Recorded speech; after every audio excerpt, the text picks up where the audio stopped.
Assalamualaikum warahmatullahi wabarakatuh. Bismillahirrahmanirrahim. Innal hamdalillahi nahmaduhu wa nasta'inuhu wa nastaghfiruh wa na'udzubillahi min syururi anfusina wa min sayyiati a'malina. Ma yahdihillahu fala mudhillalah wa ma yudhlil fala hadiyalah. Asyhadu an la ilaha illallah wa asyhadu anna Muhammadan abduhu wa rasuluh. Amma ba'du. Puji serta syukur marilah kita panjatkan hanya kepada Allah Subhanahu wa taala yang atas segala nikmatnya, mulai dari nikmat iman, Islam serta kesehatan, kita bisa bertemu dalam kesempatan yang mudah-mudahan diberkahi oleh Allah Subhanahu wa taala. Salawat dan salam juga mudah-mudahan dilimpahkan untuk baginda Nabi Muhammad sallallahu alaihi wasallam, para keluarganya, para sahabatnya serta para pengikutnya yang istiqamah berada di jalannya. Amin ya rabbal alamin. Dari sudut pandang Islam, Al-Quran Al-Karim adalah kitab suci, petunjuk semua umat manusia. Sebuah kitab suci yang diturunkan sebagai bentuk penyempurnaan kitab-kitab sebelumnya, yaitu kitab Zabur, kitab Taurat, dan kitab Injil.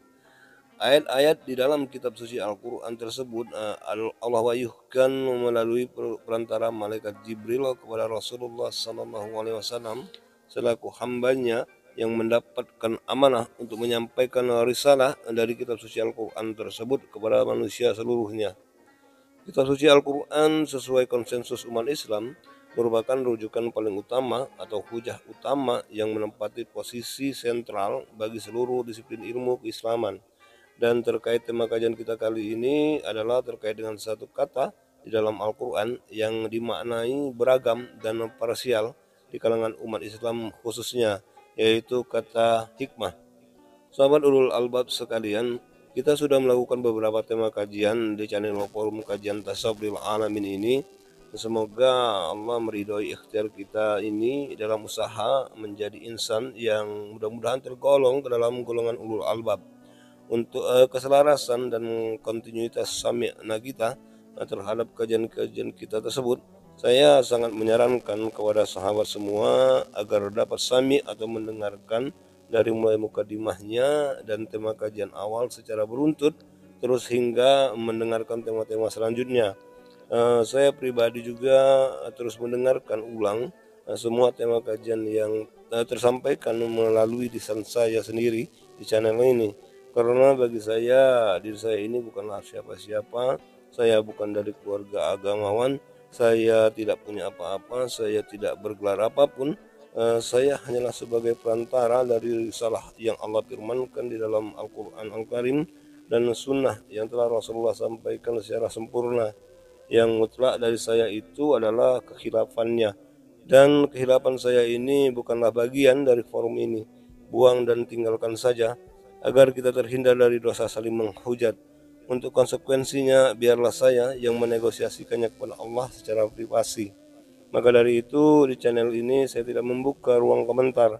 Hal ini juga saya maksudkan agar sahabat semua dapat berkomentar secara langsung kepada Allah untuk mempertanyakan penjelasannya, sebagaimana firman Allah di dalam Al-Quran dalam surat Al-Qiyamah ayat 18 dan 19. Allah Subhanahu wa taala berfirman, A'udzubillahi minasyaitonirrajim. Fa iza qara'nahu fattabi' qur'anah summa inna 'alaina bayanah.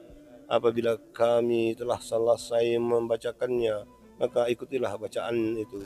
Kemudian sesungguhnya kamilah yang akan menjelaskannya. Sahabat sekalian, di kalangan masyarakat umum, istilah hikmah banyak dimaknai sebagai suatu kekhususan bagi seseorang yang dikhususkan, sehingga melahirkan anggapan bahwa hikmah tersebut hanya bisa dimiliki oleh orang tertentu saja, seperti contohnya para nabi dan rasul. Dari kalangan ulama sendiri, kata hikmah tersebut ditafsirkan secara parsialistik atau penafsiran yang hanya dibatasi pada kecenderungan dan disiplin keilmuan tertentu. Dari kalangan awam sendiri, anggapan yang sering sekali kita dapati bahwa hikmah itu adalah rahasia di balik suatu kejadian yang sulit dijelaskan alias berbau kemistis-mistisan. Ada juga yang terkesan seperti teka-teki yang tak berjawab. Contoh yang sering kita dapati adalah ketika kita mendapati atau orang mendapati menonton atau melihat langsung sebuah tontonan laka lantas lah dikatakan yang tragis atau berita bunuh diri. Secara umum argumentasi yang kita dengar adalah seperti ini, semua kejadian itu ada hikmahnya, lalu selesai begitu saja, tidak ada kelanjutan usahanya untuk melibatkan akal dan keilmuan sama sekali. Kalaupun ada, maka hanya seputar andai-andai yang mengarah kepada obrolan yang melebar kemana-mana. Keberagaman pendapat inilah yang menginspirasi saya untuk mengangkatnya menjadi satu tema kajian di dalam forum kajian tasawuf lil alamin ini, yaitu berangkat dari satu kalimat pertanyaan, bagaimana Al-Quran menjelaskan tentang kata hikmah tersebut. Sebelum kita masuk kepada inti tema kajian kita ini, mari kita lihat dulu apa definisi dari kata hikmah dari sudut pandang bahasa. Kalau teman-teman browsing di internet, bisa dicari arti kata hikmah tersebut di situs Kamus Besar Bahasa Indonesia misalnya. Jika diketik kata hikmah, maka jawaban yang menempati urutan pertama adalah kebijaksanaan. Itu kebijaksanaan dari Allah Subhanahu wa taala. Contohnya, kita memohon hikmah dari Allah Subhanahu wa taala.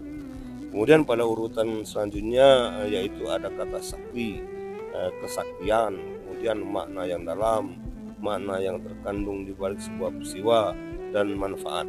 Contoh, wejangan yang bermanfaat. Inilah definisi menurut Kamus Besar Bahasa Indonesia. Kita juga pasti mengenal istilah kata mutiara, kata bijak, peribahasa, yang banyak kita temuin juga di platform-platform sosial media dalam format video pendek atau capture. Sebetulnya semua ini adalah turunan dari penerjemahan terhadap kata hikmah itu sendiri. Atau kita bisa juga menggunakan situs Wikipedia, di mana jika kita cari definisi kata hikmah pada situs tersebut akan keluar jawabannya seperti ini. Hikmat atau hikmah dalam bahasa Inggrisnya wisdom adalah suatu pengertian dan pemahaman yang dalam mengenai orang, barang, kejadian, atau situasi yang menghasilkan kemampuan untuk menerapkan persepsi, penilaian, dan perbuatan sesuai pengertian tersebut. Sinonimnya termasuklah kebijaksanaan, kecerdasan, akal budi, akal sehat, kecerdikan. Jadi kalau saya padatkan definisi kata hikmah menurut situs Wikipedia tersebut, maka kira-kira seperti ini definisinya.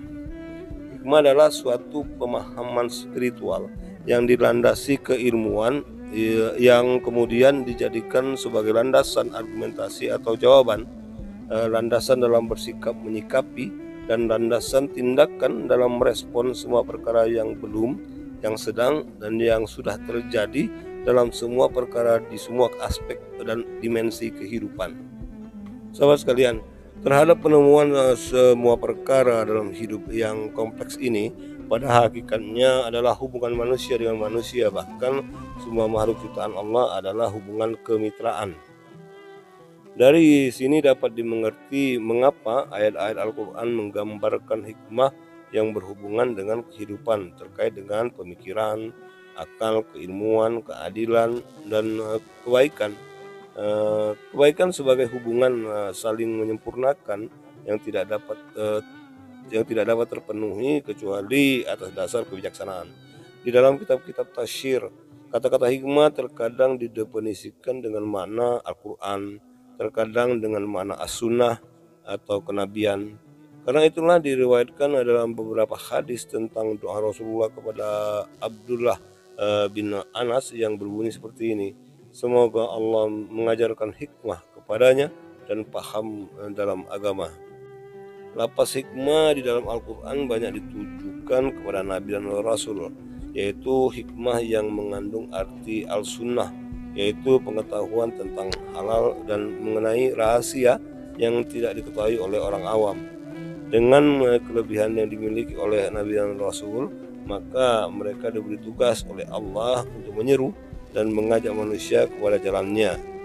Namun jika kita lihat dari objektif kata atau lapas yang berbeda, di mana kata hikmah tersebut di dalam Al-Quran muncul juga bergandengan dengan kata seperti kata Alkitab, Al-Mulk, dan Al-Ayat. Dari sisi internal Al-Quran sendiri, hal ini tentu saja berpotensi melahirkan produk penafsiran yang beragam. Adapun dari sisi eksternal objektifnya berpotensi melahirkan perspektif dan paradigma yang berbeda antara ulama yang satu dengan ulama yang lain dalam menafsirkan kata hikmah tersebut. Al-Quran menceritakan bahwa kata hikmah itu sebagian ditujukan kepada para nabi dan rasul. Ini adalah salah satu ketetapan Allah terkait dengan kata hikmah tersebut. Seperti pada beberapa ayat diantaranya di dalam surat Al-Maidah ayat 110 yang menceritakan hikmah yang Allah berikan kepada Nabi Isa sejak masih dalam buayan. Kemudian surat Yusuf ayat 22, Maryam ayat 12, Luqman ayat 12, dan pada surah Al-Anbiya ayat 74 Allah menceritakan hikmah yang dia berikan kepada Nabi Lut, dan di ayat 79 hikmah yang Allah berikan yang disandingkan dengan menceritakan bahwa gunung-gunung dan burung-burung bertasbih bersama Nabi Daud. Kemudian terkait dengan Rasulullah diantaranya terdapat pada surah Al-Baqarah ayat 129 merujuk kepada Nabi dan Rasul. Berangkat dari ayat-ayat Al-Quran yang bernada menunjuk kepada para Nabi dan Rasul inilah disinyalir melahirkan anggapan di level umat kebanyakan sebagaimana yang saya sampaikan di awal tadi, yaitu kata hikmah dimaknai sebagai suatu kemampuan spiritual bagi seseorang yang dikhususkan oleh Tuhan, sehingga melahirkan anggapan bahwa hikmah tersebut hanya bisa dimiliki oleh orang tertentu saja seperti para Nabi dan Rasul. Di dalam Al-Quran salah satu nada ayat yang terkait kata hikmah menunjuk kepada Nabi dan Rasul adalah sebuah keabsahan, dan sebagai muslim saya pribadi meyakini informasi ini seyakin-yakinnya bahwa seperti itulah kebenarannya. Namun kendati demikian muncul satu pertanyaan yang perlu kita pecahkan bersama, yaitu jika pemahaman tentang kata hikmah ini dikunci hanya untuk para Nabi dan Rasul serta kalangan tertentu, lantas bagaimana dengan kondisi setelah Rasulullah wafat seperti di masa sekarang ini, yang dilengkapi pula dengan satu kenyataan di mana kalangan tertentu yang dimaksud konkretnya kalangan yang seperti apa? Karena yang kita lihat di masa sekarang ini justru hanya pertentangan dan perselisihan pendapat antar kalangan agamawan itu yang melahirkan kebingungan di level awam khususnya, dan kandas pada satu pertanyaan tak terjawab, yaitu siapa yang benar dan siapa yang harus kita ikuti. Sahabat sekalian, untuk menjawab pertanyaan tersebut lagi-lagi kita harus kembali kepada hujjah autentik, yaitu Al-Quran Al-Karim terkait menunjuk kepada Nabi dan Rasul. Ayat yang menjelaskan tentang hikmah ini memiliki beberapa poin penting yang menarik. Poin yang pertama terkait dengan usia, poin yang kedua yaitu metode, poin ketiga objek, dan poin keempat adalah kontinuitas. Mari kita lihat penjelasannya satu persatu. Pertama, kata hikmah terkait dengan usia. Al-Quran menginformasikan bahwa dari kalangan Nabi dan Rasul yang mendapatkan hikmah tersebut dari perspektif usia, di mana tidak menunjuk kepada batasan usia, sebagaimana potongan ayat dari firman Allah dalam surat Al-Maidah ayat 110. Allah Subhanahu wa taala berfirman, A'udzu billahi minasyaitonir rajim. Bismillahirrahmanirrahim. Ya Isa bin Maryam azkuru ni'mati 'alaik wa ana walidayka idza ayatuka bi ruhil qudus tukallimuna nas bil mahdi wa kahlan wa iz anlamna laka al-kitaba wal hikmata wat tawrata wal injil. Yang artinya, dan ingatlah ketika Allah berfirman, wahai Isa putra Maryam, ingatlah nikmatku kepadamu dan kepada ibumu, sebab aku menguatkanmu dengan Ruhul Kudus. Engkau dapat berbicara dengan manusia di waktu masih dalam buayan dan setelah dewasa, dan ingatlah ketika aku mengajarkan menulis kepadamu juga hikmah, Taurat, dan Injil. Surat Al-Maidah ayat 110. Dalam potongan ayat tersebut Allah menceritakan bahwa Nabi Isa alaihissalam mendapatkan kekuatan bisa bicara sejak dari dalam buayan, di mana disebutkan sejak masih bayi Nabi Isa sudah bisa berbicara bicara, dan juga setelah dewasa diajari menulis. Dan semua ini berlangsung dalam rentang waktu dari bayi hingga dewasa. Yang menjadi menarik lagi di mana Allah juga menyambungkan kekhususan Nabi Isa tersebut dengan kata hikmah yang disusul dengan kata Taurat dan Injil. Di sini kata hikmah diletakkan di antara kekuatan atau kelebihan dan kitab suci, di mana itu artinya menggambarkan rentang waktu sekaligus usia sebelum dan setelah Nabi Isa yang akan menjadi Nabi dan Rasul. Ini menunjukkan dua hal penting. Yang pertama adalah hikmah itu mencakup kuasa Allah, semua rentang usia dan kitab suci. Jadi terpaut usia dan hikmah adalah tidak ada batasan usia. Semua kembali kepada maha berkehendaknya Allah, merahmati bagi orang-orang yang Dia kehendaki, sebagaimana firman-Nya di dalam surah Al-Insan ayat 31, yudakhilu may yasha'u bi rahmati, yang artinya Dia memasukkan siapapun yang Dia kehendaki ke dalam rahmat-Nya.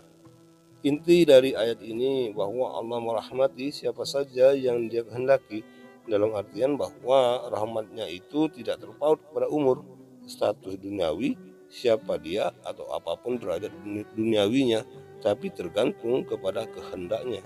Kemudian yang kedua yaitu kata hikmah terkait dengan metode. Bagaimana metode hikmah itu Allah turunkan? Metodenya adalah dengan ilham secara langsung, dan yang kedua adalah metodenya pengajaran melalui perantara sesama manusia atau sesama makhluk, di mana ilham secara langsung seperti yang Allah ceritakan bagaimana Nabi Isa bisa bicara di waktu masih bayi. Inilah ilham itu, yaitu pengajaran melalui intuisi ketuhanan yang boleh dikatakan tanpa perantara, langsung Allah sematkan di dalam kolbu dan jiwa manusia yang Allah kehendaki, dalam hal ini Nabi Isa alaihissalam. Analoginya seperti ini, kita tahu tentang belajar otodidak. Begitulah kira-kira kurang lebih gambaran dari pengajaran Allah melalui metode ilham ini. Kemudian metode kedua yaitu metode pengajaran. Metode hikmah yang diturunkan lewat pengajaran dengan perantara sesama manusia atau sesama makhluk, seperti menulis, membaca, memahami, dan mengamalkan di dalam kehidupan semua disiplin ilmu pengetahuan, baik itu formal dan non formal. Sebetulnya itu semua adalah bentuk-bentuk hikmah yang Allah hamparkan. Pada hakikat atau prinsipnya semua ilmu apapun namanya adalah bertujuan kebaikan. Ketika sebuah tujuannya mengarah kepada keburukan, maka apapun yang melatarinya tidak bisa kita katakan ilmu. Ketika hasil dari sebuah pengajaran ilmu menjadi sebuah keburukan, maka itu adalah dikarenakan manusianya atau oknumnya. Bisa jadi karena salah menafsirkan ilmu yang dia pelajari, atau dengan sengaja menyalahi tujuan ilmu yang dia pelajari. Bahkan ada juga sih yang memang tidak mau belajar, sementara berbuat tidak bisa ditiadakan, maka jadilah dia berbuat tanpa ilmu, dan dalam realitasnya keburukanlah yang pada akhirnya akan dituai. Kita sering mendengar istilah ilmu hitam. Ini salah memaknai. Tidak ada ilmu itu ilmu hitam atau jahat.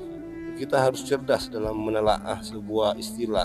Kalau jahat maka itu bukan ilmu, tapi perbuatan yang menyimpang dari tuntunan kebenaran. Dan ini adalah label yang label pelakunya, bukan label untuk ilmu yang dipelajarinya. Jadi sekali lagi saya jelaskan, saya tegaskan bahwa tidak ada ilmu hitam atau ilmu jahat untuk berbuat kejahatan. Kalau jahat maka itu adalah oknum, bukan ilmu. Al-Quran menjelaskan bahwa kata al-ilm ditafsirkan sebagai kebenaran. Inilah metode diturunkannya hikmah tersebut. Yang ketiga adalah kata hikmah terkait dengan objeknya. Dalam surat Al-Maidah ayat 110, Allah menegaskan tentang objek dari hikmah tersebut, yaitu Nabi Isa alaihissalam, di mana disebutkan pada ayat tersebut, wahai Isa putra Maryam, ingatlah nikmatku kepadamu dan kepada ibumu sewaktu aku menguatkanmu dengan Ruhul Kudus. Di sini ada keterlibatan objek dengan ibunya, dalam hal ini Maryam. Ini menggambarkan bahwa objek terpilih dari hikmah ini adalah keterkaitannya dengan keturunan, Orang-orang yang dilahirkan dari rahim seorang wanita yang berakhlak baik lagi taat, maka Allah akan kuatkan dengan Ruhul Kudus. Jadi terkait objek pemberian hikmah dari Allah Subhanahu wa taala tersebut ada kaitannya dengan proses penciptaan objek yang melalui rahim seorang wanita yang berakhlak baik dan taat kepada Allah. Namun ini dari sudut pandang kita dalam menafsirkan ayat tersebut, dan ini terlepas dari kehendak mutlak Allah. Namun ibrah yang dapat kita nalar secara logis adalah bahwa untuk menjadi calon dari jalur turunnya hikmah tersebut adalah sebagai seorang ibu khususnya adalah harus berakhlak baik dan lagi taat kepada perintah-perintah Allah, seperti halnya Maryam atau muslimah terbaik sepanjang sejarah. Dengan demikian jika kita sebagai seorang ibu berakhlak yang baik dan taat kepada Allah, maka insya Allah anak yang lahir dari rahim kita akan dipilih menjadi anak yang banyak mendapatkan hikmah. Selanjutnya adalah poin keempat, yaitu kata hikmah terkait dengan kontinuitas. Dalam hal ini kontinuitas turunnya hikmah. Pada surat Al-Isra ayat 1-38 secara panjang lebar Allah menjelaskan apa itu saja contoh-contoh hikmah. Jika dirangkum bahwa hikmah itu adalah kompleks mengenai semua perkara dari tauhid, syariat, muamalah, hukum, sejarah, kitab, dan akhirat. Dan pada ayat ke-39 Allah berfirman, A'udzu billahi minasyaitonir rajim. Dzalika mimma auha ilaika rabbuka minal hikmah wa la taj'al ma'allahi ilahan akhara wa tulqa fi jahannama maluman madhura. Yang artinya, itulah sebagian hikmah yang diwahyukan Tuhan kepadamu Muhammad, dan janganlah engkau mengadakan Tuhan yang lain di samping Allah, nanti engkau dilemparkan ke dalam neraka dalam keadaan tercela dan jauhkan dari rahmat Allah. Surat Al-Isra ayat 39. Di dalam ayat tersebut Allah menegaskan bahwa gambaran dari kisah-kisah yang Allah firmankan dari ayat pertama sampai ayat ke-38 tersebut hanya sebagian dari hikmah itu sendiri. Ini artinya adalah bahwa ada banyak hikmah-hikmah dalam bentuk-bentuk yang lain, dan ini sejalan dengan ayat yang mengatakan bahwa ilmu Allah itu tak terhingga jumlahnya. Jika ibaratnya semua laut, air laut di muka bumi ini menjadi tinta untuk mencatat ilmu-ilmu Allah itu, dan ditambah lagi sebanyak itu juga, maka tidak akan pernah cukup menuliskan ilmu-ilmu Allah tersebut. Di mana kata ilmu juga ditafsirkan sebagai hikmah. Berangkat dari jumlah hikmah yang banyaknya tak terhingga inilah terkait dengan kontinuitas, maka hikmah itu pastinya terus Allah turunkan secara terus-menerus kepada orang-orang yang Allah kehendaki. Jumlah dan kontinuitas inilah yang seharusnya menjadi alasan kita sangat-sangat berpotensi untuk menjadi bagian dari orang-orang yang mendapatkan hikmah, dan ini sangat-sangat logis. Sahabat sekalian, kita baru mengkaji potongan satu ayat dari surat Al-Maidah ayat 110. Dalam lapas dalam padanan total ada 20 surat dan 30 ayat yang menjelaskan tentang kata hikmah tersebut. Namun dari bahasan kita terkait 3 poin tersebut didapatkan kita ambil kesimpulan awal bahwa pada hakikatnya hikmah itu terpaut kepada kehendak Allah. Dari perspektif kita sebagai makhluk, bahwa hikmah itu tidak terpaut kepada umur, status duniawi, siapa dia, atau apapun derajat duniawinya. Kemudian dari sisi metode turunnya adalah bisa melalui ilham langsung dari Allah, dan bisa juga melalui perantara sesama makhluk. Dan juga dari sisi objek, mekanisme ikhtiarnya adalah melalui jalur keturunan yang baik, dalam artian dari keturunan muslimah yang berakhlak baik dan taat kepada Allah. Dan yang terakhir, hikmah itu jumlahnya tidak terbatas. Selama kehidupan dunia ini berlangsung, maka selama itu pula hikmah-hikmah akan Allah turunkan dan sematkan ke dalam kolbu dan jiwa orang-orang yang Dia kehendaki. Dan bisa jadi itu adalah kita semua di forum ini. Sahabat ulul albab sekalian, perspektif utama dari kajian kita tentang kata hikmah tersebut adalah terkait erat dengan anggapan masyarakat secara umum, di mana kata hikmah sering sekali dijadikan slogan, sebuah rahasia di balik suatu kejadian yang membutuhkan ilmu untuk menjelaskan, sehingga memunculkan kesan mistis. Ada yang terkesan seperti teka-teki kehidupan yang tidak perlu jawaban. Kalau sudah ada yang bilang seperti ini, semua ada hikmahnya, maka semua pendengar akan diam. And that is locked. Tidaklah demikian kita memaknai kata hikmah itu. Sebagaimana kesimpulan yang sudah kita sampaikan tadi, jika kita berhujah kepada surat Al-Isra ayat 39 yang sudah kita kaji tadi, di mana Allah menjelaskan kepada Rasulullah panjang lebar tentang hikmah dari ayat pertama hingga ayat ke-38, dan itu baru sebagian saja.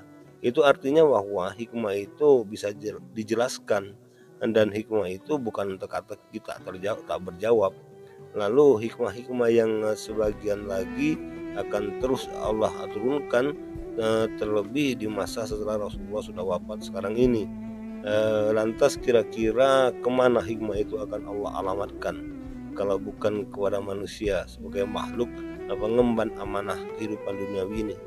Jadi pertanyaannya adalah, apakah kita tidak mau mendaftar sebagai orang yang memohon hikmah dari Allah? Tentunya jawabannya adalah pada diri kita masing-masing. Sahabat Ulul Albab sekalian, sampai di sini dulu kajian kita kali ini. Semoga dengan kajian singkat ini dapat meluruskan kepahaman kita, wabil khusus untuk makna dari kata hikmah tersebut. Dengan demikian kita berharap semoga kita semua di dalam forum ini khususnya termasuk ke dalam orang-orang yang menerima curahan hikmah yang banyak dari Allah Subhanahu wa taala. Amin ya rabbal alamin. Demikianlah kajian ini. Semua kebenaran hanya milik Allah Subhanahu wa taala, dan untuk semua kekurangannya adalah mutlak dari diri saya pribadi, hamba Allah, tidak ada apa-apanya dan bukan siapa-siapa. Untuk itu saya mohon maaf yang sedalam-dalamnya. Sampai berjumpa lagi pada tema kajian berikutnya, dan salam tasawuf. Assalamualaikum warahmatullahi wabarakatuh.